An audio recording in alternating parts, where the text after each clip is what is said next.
आज से हम लोग मॉडर्न हिस्ट्री स्टार्ट करेंगे, ठीक है। और मॉडर्न हिस्ट्री कहाँ से स्टार्ट होता है? यूरोपीय कंपनियों का आगमन से, ठीक है। तो चलिए देखते हैं। हमको ये पता है कि वास्को डी गामा जो है उन्होंने भारत की खोज की थी। एक्चुअली भारत की खोज नहीं की थी, यूरोप से भारत जाने वाले समुद्री मार्ग की खोज की थी। वो समुद्री मार्ग ये ऐसा था, यहाँ देखिए, ये पुर्तगाल से आया था, यहाँ से केप ऑफ गुड होप, और यहाँ से होते हुए फिर वो भारत की खोज की थी, या भारत जाने वाले समुद्र मार्ग की खोज उन्होंने की थी। तब जाके भारत और यूरोप के बीच व्यापारिक संबंध स्थापित हो पाया। लेकिन क्या इससे पहले भारत और यूरोप के बीच व्यापारिक संबंध नहीं था? ये प्रश्न आना चाहिए आपके मन में। तो बिल्कुल था। भारत और यूरोप के बीच इस रास्ते को ढूंढने से पहले भी व्यापारिक संबंध स्थापित थे। अभी इस रास्ते को भूल जाते हैं तो हम देखते हैं कि कौन सा रास्ता था जो भारत और यूरोप के व्यापारिक संबंध के लिए आवश्यक था। तो इसके लिए दो रास्ते थे, एक स्थल मार्ग था, एक जल मार्ग था।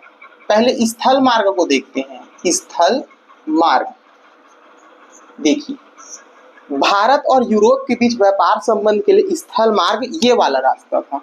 ये भारत, यहाँ से पाकिस्तान अफगानिस्तान, ठीक है, ये पाकिस्तान अफगानिस्तान, ये है आपका ईरान, ईरान से इराक, इराक से तुर्की, और तुर्की से यूरोप जो है वो सामान आते जाते थे, मसालों का व्यापार होता था, ठीक है। तो पहला ये स्थल मार्ग था। कहाँ से कहाँ? भारत,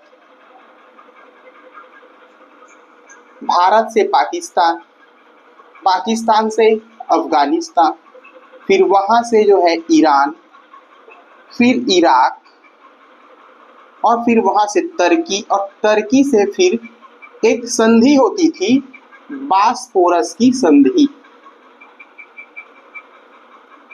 बासपोरस की संधि, ठीक है। और फिर वहां से फिर ये यूरोप जाता था वस्तु।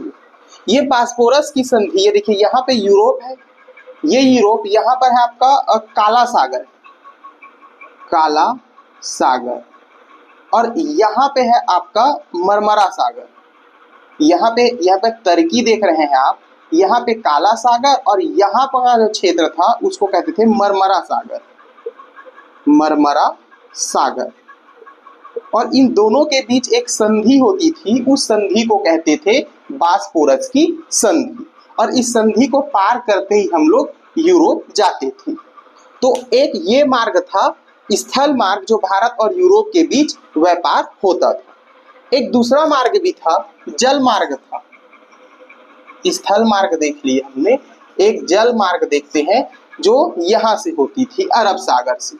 ये अरब, भारत से अरब सागर, अरब से अरब कंट्रीज, और अरब कंट्रीज से यहाँ पे देखिए, यहाँ पे भूमध्य सागर है, भूमध्य सागर, और भूमध्य सागर से फिर यूरोप जो है वस्तुएं जाती थी। क्लियर है? दूसरा रास्ता कहाँ से कहाँ? भारत, भारत से अरब सागर, यहाँ पे लिख रहा हूं मैं, ये देखिए भारत, भारत से अरब सागर,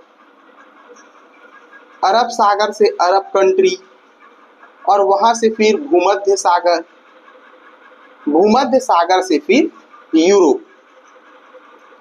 ये जल मार्ग था। तो ये रास्ता वास्को डी गामा के खोजने से पहले ये दो रास्ते प्रचलित थे व्यापार के लिए। तो इन दोनों रास्तों में क्या समस्याएं आई जिसके कारण वास्को डी गामा को ये वाला रास्ता जो है ढूंढना पड़ा, केप ऑफ गुड होप से होके। तो इन रास्तों में क्या समस्या, देखिए पहले रास्ते में क्या समस्याएं थी। तो देखिए पहले रास्ते में, देखिए एक्चुअल में यूरोप में रोमन साम्राज्य था, रोमन साम्राज्य। ये रोमन साम्राज्य दो भागों में बढ़ चुकी थी, पश्चिमी रोमन साम्राज्य और पूर्वी रोमन साम्राज्य। और इस पूर्वी रोमन साम्राज्य की राजधानी थी कुस्तुनतुनिया, कुस्तुनतुनिया, कुस्तुनतुनिया। ये पूर्वी जो रोमन साम्राज्य है उसकी राजधानी थी। क्लियर है? लेकिन यहाँ पर 1453 ईस्वी में अधिकार हो गया तुर्की के, ये देखिए यहाँ पर तुर्की है, तुर्की में उस्मानिया साम्राज्य, उस्मानिया साम्राज्य। तो तुर्की के उस्मानिया साम्राज्य की कब्जा हो गई कुस्तुनतुनिया पर 1453 ईस्वी में। अब ये जब व्यापार करने यहाँ जाते थे तो ये भारी टैक्स वसूलते थे उस्मानिया साम्राज्य, ठीक है। और यहाँ एक दूसरी समस्या ये थी कि यहाँ बहुत ही पर्वत पठार से होकर के गुजरना पड़ता था, ठीक है। यह अफगानिस्तान का एरिया देख लीजिए, पाकिस्तान, यह बड़े बड़े पर्वत पठार थे और नदी थी, बहुत ही दुर्गम रास्ता हुआ करता था, इसलिए ये मार्ग जो है वो अवरुद्ध हो गया, ठीक है। अब दूसरी मार्ग की हम बात करें, दूसरा मार्ग था जल मार्ग। जल मार्ग था जो भारत, अरब सागर और यहाँ, अब देखिए ये रास्ता बंद हो गया तो अरब कंट्रीज यहाँ मनमाने रूप से टैक्स वसूलने लगी कि यहाँ से अगर वस्तु जाएगी तो भारी टैक्स से वसूली जाएगी, तो वस्तु का मूल्य जो है वो बढ़ गया, मसालों का मूल्य। क्लियर है क्या? तो अरब कंट्रीज यहाँ पर टैक्स बढ़ाने लगी, टैक्स बढ़ गया अरब सागर के द्वारा, अरब कंट्रीज के द्वारा, और यहाँ पर चोर लुटेरे का भी बहुत ज्यादा डर हुआ करता था। तो इस कारण ये रास्ता भी हमको देखते हैं कि ये रास्ता भी बंद हो गया। तो अब क्या हुआ, तो अब यूरोपीय कंट्रीज लोग जो है वो अन्य रास्तों की खोज में निकल पड़ी। तो देखिए भारत ही क्यों खोजना था उन लोग, क्योंकि भारत बहुत समृद्धशाली जो है वो देश था, अभी भी है, ठीक है। मसाले बहुत प्रचलित थे यहाँ पे, इसलिए यूरोपीय लोग, यूरोप बहुत ठंडा एरिया था, वहाँ पर मांस खाया जाता था, और मांस को बहुत समय तक सुरक्षित रखने के लिए उनको मसाले की जरूरत होती थी, तो फिर वो भारत से ही मसाले को प्राप्त करते थे, इसलिए भारत जो है वो बहुत ही इंपॉर्टेंट था। अब ये रास्ता बंद हो गया तो यूरोप के जो कंट्रीज थे वो अब नए मार्ग की खोज करने लगी, और इस केप ऑफ गुड होप से होते हुए कई देश जो है वो भारत पहुंचे और अपनी व्यापारिक कोठियां स्थापित की, उनमें आपसी संघर्ष हुआ, उसको हम देखते हैं। तो सबसे पहले पुर्तगाली, इसका क्रम पूछता है, तो पुर्तगाली कंट्रीज जो है वो सबसे पहले पहुंची वास्को डी गामा के द्वारा, और इसको ही हमको आज के टॉपिक में करना है। लेकिन इसके बाद पहुंची डेन, फिर आया ब्रिटिश, इन सब के बारे में हम बारी बारी से चर्चा करेंगे, ठीक है। फिर आते हैं डेनिस, ये डच, पुर्तगाली के बाद आते हैं डच, फिर ब्रिटिश, फिर डेनिस, और फिर लास्ट में आते हैं फ्रांसीस।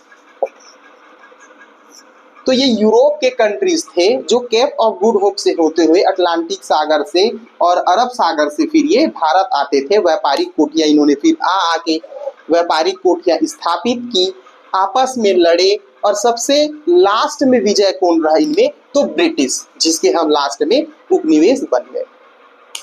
Is that clear? इसका क्रम पूछता है, इनके आगमन के कारण क्या थे। अब देखिए यूरोपीय कंपनियों के आगमन के कारण, अगला चीज बढ़ रहे हैं,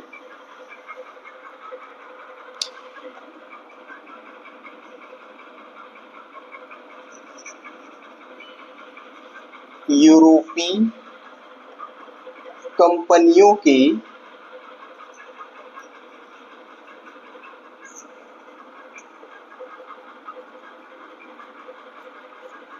आगमन के कारण। तो पहला कारण तो स्पष्ट था, उनको मसाले चाहिए थे, मसालों की खोज। पहला कारण था कि ये इतना लंबा एरिया इसलिए तय किए क्योंकि इनको चाहिए थे मसाले।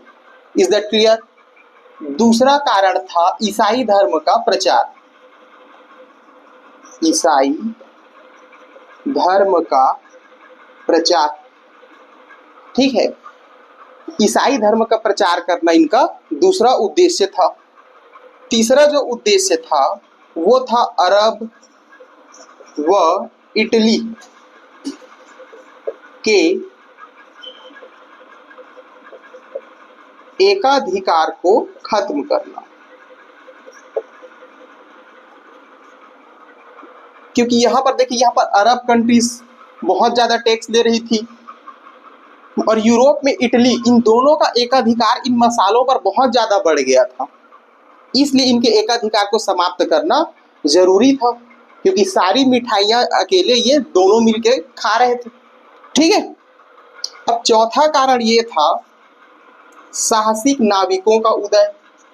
साहसिक नाविकों का उदय हम देखेंगे आगे, वास्को डी गामा, ठीक है। उससे पहले बार्थोलोम्यू डियास ने केप ऑफ गुड होप की खोज की। उसके पहले कोलंबस इधर आना चाहते थे लेकिन इधर चले गए और अमेरिका की खोज कर डाली। ठीक है।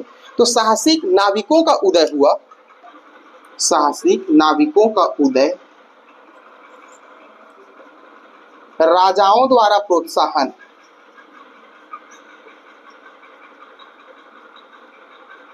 यूरोप के जो राजा थे वो प्रोत्साहित करने लगे नाविकों को कि जाओ आप अलग अलग जो है रास्ते से भारत की खोज करो और वहां से मसाले लेके आओ। अगला जो सबसे इंपॉर्टेंट था वो था धार्मिक पुनर्जागरण। धार्मिक पुनर्जागरण। देखिए, अभी तक यूरोप में क्या प्रचलित था, जो कुछ भी हो रहा है वो ईश्वर की मर्जी से हो रहा है और मानव इस समय बहुत ही आलसी हो गया, वो कुछ काम नहीं करना चाहता था। लेकिन कुस्तुनतुनिया पर जब उस्मानिया सल्तनत की उस्मानिया सल्तनत जब कुस्तुनतुनिया पर कब्जा किया तो उनका ये भ्रम मिट गया। कैसे? कुस्तुनतुनिया एक धार्मिक केंद्र था, ठीक है, वो बहुत पूजा पाठ पर विश्वास करते थे, लेकिन उनका जो राज्य है वो छीन गया तो उनका धर्म से विश्वास उठ गया। तो अब यूरोप के लोग ईश्वर केंद्रित ना होकर के अब मानव केंद्रित होने लगे। मानव केंद्रित होने लगे और वे अपने कर्म पर विश्वास करने लगे, भगवान पे नहीं। Is that clear? इसी को कहते हैं धार्मिक पुनर्जागरण। ठीक है। एक अन्य कारण था दिशा सूचक यंत्रों का आविष्कार। दिशा सूचक यंत्रों का आविष्कार। ठीक है। दिशा सूचक यंत्रों का आविष्कार होने लगा, आविष्कार हुआ जिसके तहत समुद्र से जो है आसानी से दिशा यंत्र का यूज करके भारत तक पहुंच पाए। तो ये सब कारण थे यूरोपीय कंपनियों के आगमन के कारण भारत में। कोई भी सा आप कारण लिख सकते हैं, 2 नंबर 4 नंबर पूछा जा सकता है या फिर प्री में भी पूछा जा सकता है कि यूरोपीय कंपनियों के आगमन के क्या कारण थे। अब इसी फेज में हम सबसे पहला जो कंपनियां आई यहाँ पे पुर्तगाली, उसके बारे में अब अध्ययन करते थे। यहाँ तक की पृष्ठभूमि थी।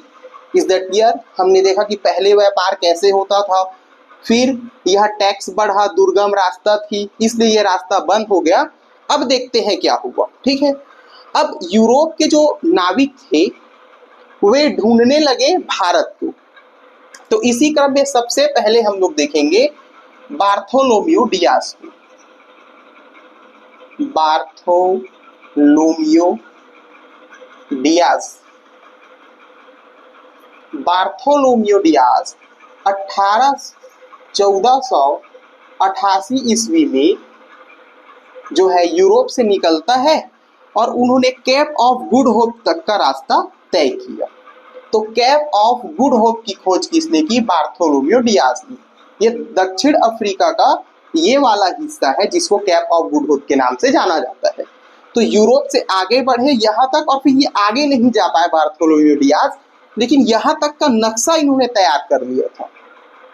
तो cap of good hope, cap of good hope की जो खोज है वो किसने की है? तो बार्थोलोम्यू डियास ने 1488 ईस्वी में। अगला जो नाविक है वो आए स्पेन। देखिए, ये पुर्तगाल यहाँ से ऐसे स्पेन है, तो वहां स्पेन के नाविक कोलंबस। स्पेन के नाविक कोलंबस 1492 ईस्वी में ये निकला। और ये देखो आना तो इधर था इसको, लेकिन ये इधर चला गया गलती से, क्योंकि समुद्र में दिशाओं का ज्ञान नहीं होता है, इसलिए ये इधर चला गया और अमेरिका की खोज कर डाली। अमेरिका की खोज, तो अमेरिका की खोज किसने की? तो स्पेन के नाविक कोलंबस के द्वारा अमेरिका की खोज की गई। ये कहाँ के नाविक थे, किस देश से संबंधित थे और किसने किया, कब किया, ये सब पूछा जाता है। ठीक है, अब इसी क्रम में सबसे इंपॉर्टेंट आदमी की एंट्री होती है वास्को डी गामा की। Vasco D gamma. तो अब हम लोग एक्चुअली पढ़ने वाले हैं पुर्तगालियों का आगमन। ठीक है, और पुर्तगालियों के आगमन में ही जो सबसे पहला पॉइंट पढ़ेंगे वो पढ़ेंगे वास्को डी गामा के बारे में। अब हमारा टॉपिक है पुर्तगालियों का आगमन।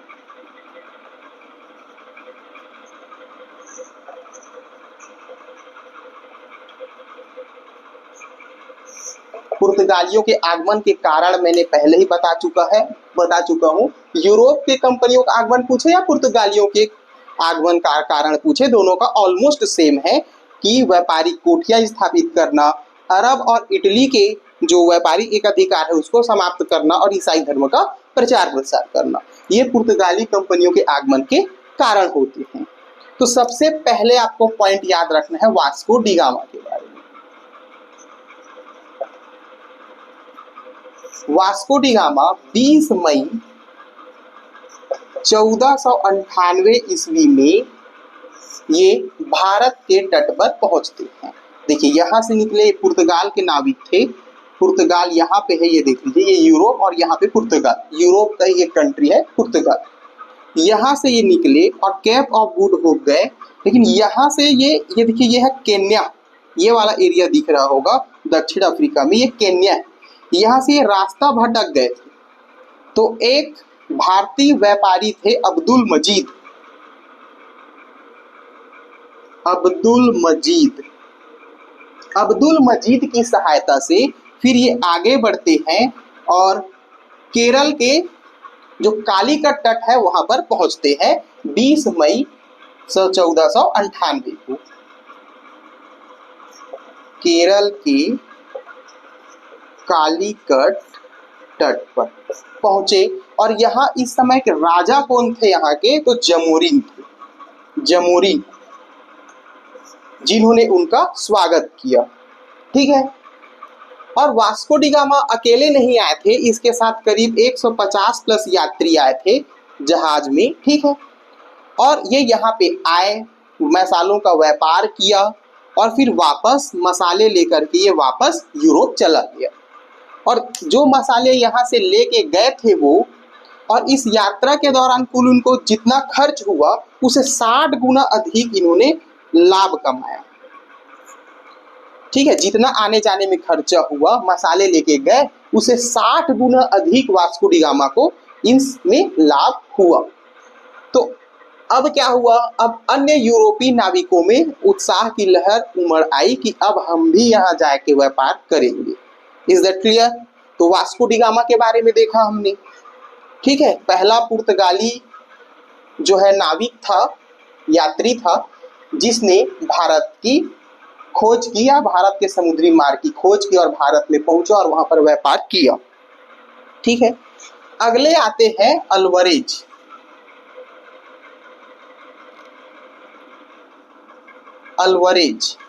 अगले पुर्तगाली जो है नाविक रहते हैं अल्वरेज। ये 1500 में भारत की यात्रा की। ठीक है, और ये अपने साथ 13 जहाजी बेड़े लेकर आए थे। ठीक है, और देखिए अरब का उस समय एकाधिकार था, तो अरब के एक आध जहाज को इन्होंने उड़ा दिया था अल्वरेज ने। ठीक है, थोड़ा सा डरा धमका करके फिर ये वापस चला गया अल्वरेज। फिर इसके बाद फिर से आते हैं वास्को डी गामा। 1502 में पुनः वास्को डी गामा आता है और इस बार इसको भेजने का उद्देश्य ये था कि आप जाइए भारत में व्यापारिक कोठियां स्थापित कीजिए। व्यापारिक कोठियां मतलब वही जगह होती थी जहां से मसाले वहां से यूरोप या पुर्तगाल जाते थे। Is that clear? तो इसी क्रम में वास्को डी गामा 1502 में पुनः भारत आते हैं और 1503 में कोचीन में पहली फैक्ट्री स्थापित करते हैं। कोचीन में, कोचीन केरल में ही है। और 1505 में कन्नौर पर व्यापारिक कोठियां स्थापित करते हैं। Is that clear? तो दो व्यापारिक कोठी कोचीन और कन्नौर में वास्को डी गामा के द्वारा स्थापित की जाती है। ठीक है। एक कंपनी थी जो पुर्तगाली कंपनी थी जो भारत के साथ व्यवसाय करने के लिए बनी थी, उसका नाम आप याद रखेंगे इस्तादो द इंडिया। इस्तादो द इंडिया ये कंपनी थी जो यूरोप और भारत के बीच व्यापार करने के लिए, ये पुर्तगाली कंपनी थी जो स्थापना हुआ था। Is that clear? ठीक है। अब देखिए वास्को डी गामा तीसरी बार भारत आए थे 1524 ईस्वी में। फिर इनका भारत में ही मृत्यु हुआ था। तो याद रखिएगा वास्को डी गामा भारत में 3 बार आए थे और भारत में ही इनकी मृत्यु हुई थी। ये क्वेश्चन पूछा गया है। ठीक है। अब हमने पुर्तगाली जो है नाविकों के बारे में पढ़ा, लेकिन पुर्तगाल एक्चुअल में भारत में अपना वर्चस्व स्थापित कर पाए उसका कारण था पुर्तगाली गवर्नर। अब पुर्तगाल जो है वो गवर्नर्स के माध्यम से भारत में शासन संभाल रहे थे। तो अब गवर्नर्स के बारे में हम लोग देखते हैं। पुर्तगाली गवर्नर,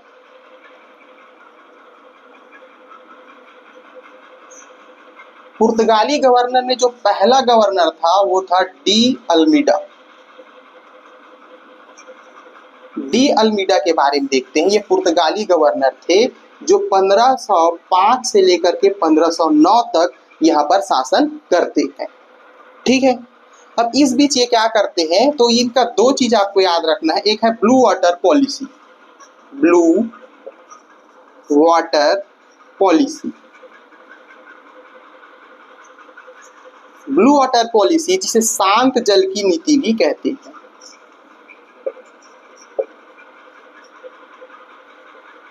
शांत जल की नीति ये अपनाते हैं। शांत जल की नीति मतलब ये अरब सागर, हिंद महासागर, बंगाल की खाड़ी में हमारा वर्चस्व रहे, ये ऐसी जो नीति थी उसको कहते थे ब्लू वाटर पॉलिसी या शांत जल की नीति।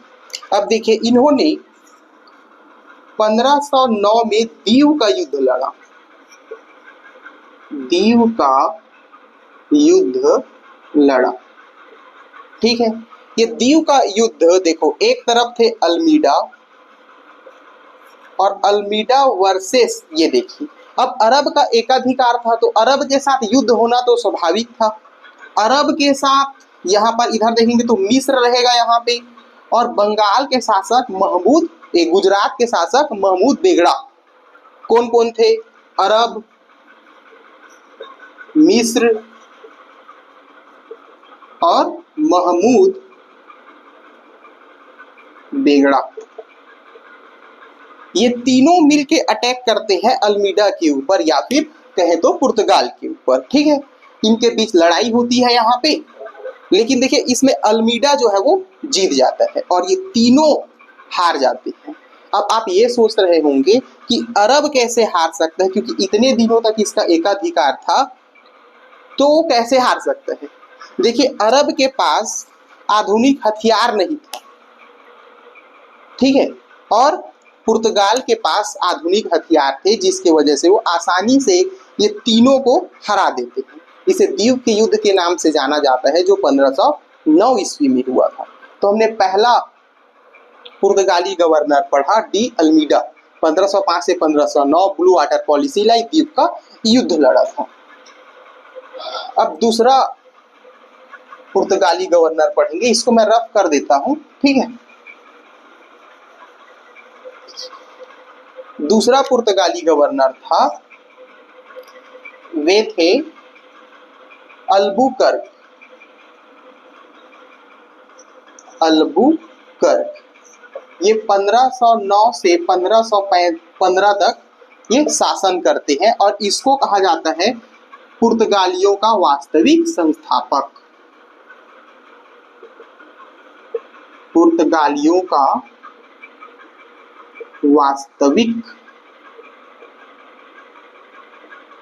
संस्थापक। तो पुर्तगालियों के वास्तविक संस्थापक किसको कहते हैं? अल्बुकर्क को।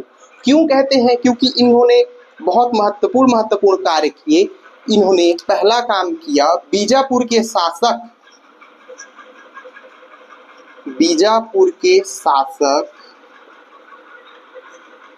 यूसुफ आदिल शाह से गोवा को प्राप्त किया।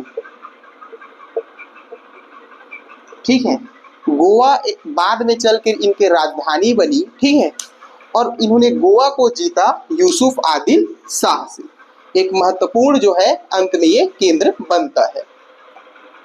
फिर इन्होंने 1511 और 1515 इन्होंने मलक्का को जीता 1511 में, और 1515 में इन्होंने हरमुज को जीता। ये अरब सागर में एक द्वीप होती थी मलक्का और हरमुज। ठीक है, इन्होंने 1511 1515 में जीता था। Is that clear? और इन्होंने कृष्णदेवराय, अगला पॉइंट याद रखेंगे, कृष्णदेवराय जो विजयनगर के शासक थे, कृष्णदेवराय, उससे भटकल में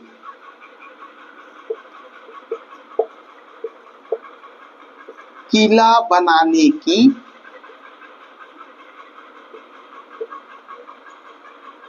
अनुमति प्राप्त की। ठीक है, तो भटकल में इसको किला बनाने की अनुमति प्राप्त की किसने दी? कृष्णदेव राय, विजयनगर के शासक।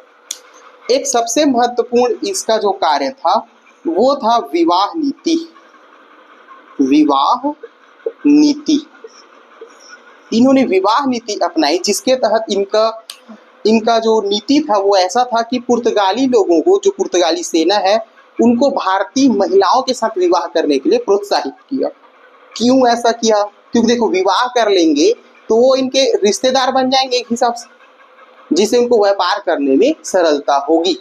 और इसमें भी वो जो विधवा महिलाएं थी, जो विधवा भारतीय महिलाएं थी, उन पर विवाह करने के लिए जोर दिया। ऐसा क्यों किया? क्योंकि नॉर्मल कोई भी स्त्री इनसे विवाह नहीं करेगी, क्योंकि उसमें बहुत जाति प्रथा थी। ठीक है, इसलिए उन्होंने विधवाओं को चुना, क्योंकि उस समय सती प्रथा का उल्लेख था और विधवाओं को समाज में बहुत ही हीन भावना से देखा जाता था। इसलिए इन्होंने कहा कि विधवाओं से विवाह करो, और इसी के चलते गोवा में इन्होंने सती प्रथा को खत्म किया। क्योंकि विधवा होने के बाद जो महिलाएं हैं वो सती हो जाती थी। ठीक है, लेकिन इन्होंने लागू किया कि विधवाओं से पुर्तगाली लोग जो है विवाह करेंगे। तो एक प्रकार से इन्होंने गोवा में सती प्रथा को समाप्त किया। विवाह नीति के तहत परिणाम क्या हुआ कि गोवा में सती प्रथा को समाप्त किया। ठीक है, तो इन सब देखिए, इतने सारी गतिविधियां की, इसलिए इन्हें पुर्तगालियों का वास्तविक संस्थापक कहा जाता है। अब अगला पुर्तगाली गवर्नर आते हैं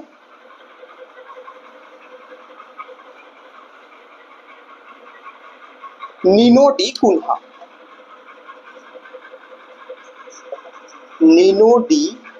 कुन्हा।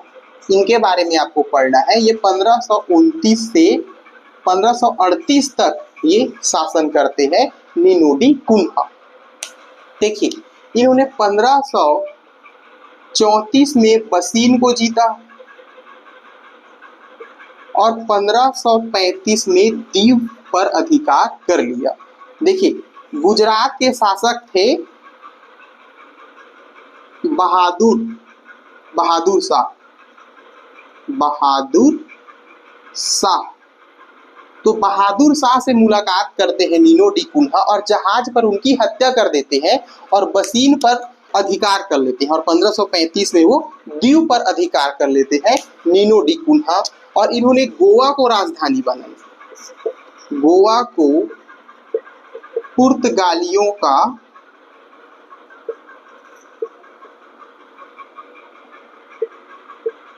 राजधानी बनाया। देखिए, गोवा को छीना किसने था? गोवा को जीता किसने था? तो अल्बुकर्क ने जीता था, बीजापुर के शासक थे।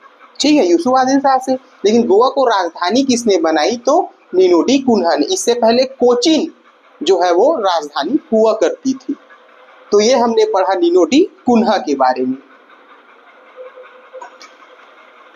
अगला गवर्नर आपको याद रखना है अल्फांसो। ये आखिरी गवर्नर है अल्फांसो। इसके बारे में बस ये याद रखना है कि इनके शासनकाल में सेंट जेवियर भारत आए थे और इन्होंने क्या किया? ईसाई धर्म का प्रचार प्रसार किया था भारत में। प्रचार प्रसार किया, ठीक है। तो अगले गवर्नर हमने पढ़ा अल्फांसो, जिसके शासनकाल में सेंट जेवियर भारत आए थे और इन्होंने ईसाई धर्म का प्रचार प्रसार किया, ठीक है। तो ये पूछ देगा कि सेंट जेवियर किसके शासनकाल में भारत आए थे? उस समय पुर्तगाली गवर्नर कौन थे? तो अल्फांसो। तो ये हमने गवर्नर्स के बारे में पढ़ा, ठीक है। अब देखते हैं कि पुर्तगालियों की भारत को देन, अगला टॉपिक है पुर्तगालियों की देन।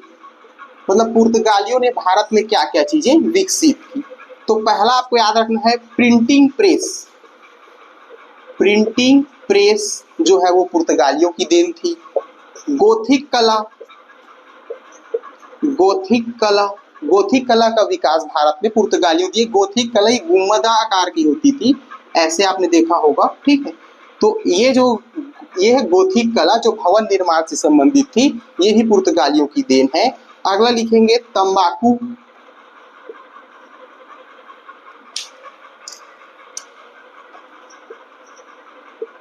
तंबाकू, लाल मिर्च, तंबाकू, लाल मिर्च, ठीक है। आलू, टमाटर, अभी जो खा रहे हैं वो इन्हीं की देन है, समझ जाओ। आलू, टमाटर, ठीक है, पपीता, ये सभी पुर्तगालियों की देन है भारत को। Is that clear? तो अभी तक की बात क्लियर हुई कि पुर्तगालियों से हमने क्या क्या लिया। तो मीन्स में पूछ देगा, प्री में भी पूछा गया है इसको। Is that clear? अगला देखते हैं कि पुर्तगालियों का फिर पतन कैसे हुआ। ये लास्ट टॉपिक है हमारा, पुर्तगालियों के पतन के कारण। देखिए पुर्तगालियों के पतन के कारण क्या क्या थे। अधिक ये ईसाई धर्म का प्रचार किए, ईसाई धर्म का प्रचार, ठीक है, जिसके कारण इनका पतन हो गया, ठीक है। मतलब कि ये धार्मिक असहिष्णु थे, घोर कट्टरवादी, ठीक है, ईसाई धर्म को ही सर्वोच्च मानते थे, ये इनके पतन का एक कारण था। दूसरा कारण था इनके पतन का, इनकी जो नौसेना शक्ति थी, इनकी देखिए विवाह नीति,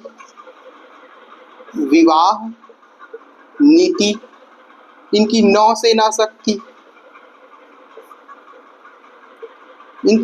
शक्ति, देखिए ब्रिटिश के साथ इनका कई जगहों पर युद्ध हुआ, जिस कारण इनकी नौसेना शक्ति ब्रिटिश की अपेक्षा कमजोर थी, तो वो इनके पतन का कारण था। विवाह नीति इनके पतन की कारण थी। एक प्रकार से विवाह नीति ही ईसाई धर्म के प्रचार के लिए बनाया गया था। Is that clear? तो पुर्तगालियों के पतन के इतने सारे कारण थे। तो अभी तक हमने देखा पुर्तगाली जो है यहाँ से खत्म होते हैं।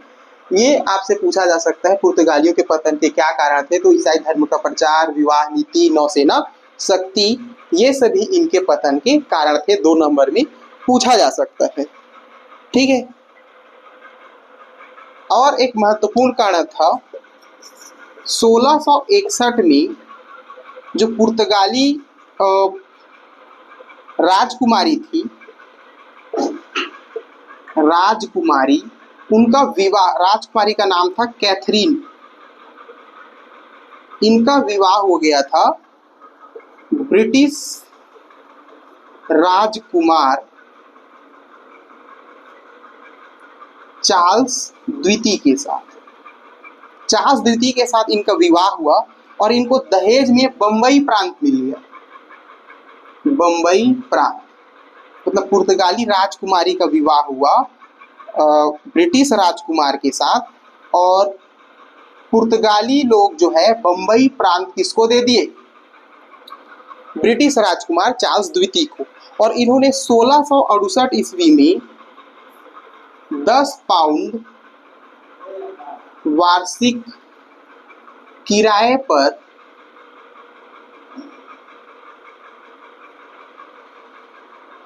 ब्रिटिश कंपनी को सौंप दी। ब्रिटिश कंपनी को सौंप दिया और आगे चलकर बम्बई महत्वपूर्ण जो है वो क्षेत्र बना व्यापार के लिए। तो इतने सारे कारण थे पुर्तगालियों के पतन के कारण, इसको मैं भूल रहा था, ठीक है। तो ये सभी चीज़ें क्लियर हो गई, ठीक है। तो इतनी सारी चीज़ें जो है पुर्तगालियों के बारे में हमने अध्ययन किया, ठीक है। और अभी पुर्तगाली खत्म होता है। आगे की वीडियो में हमने डच, फिर ब्रिटिश, फिर डेनिश और फिर फ्रांस के आगमन के बारे में चर्चा करेंगे। Thank you.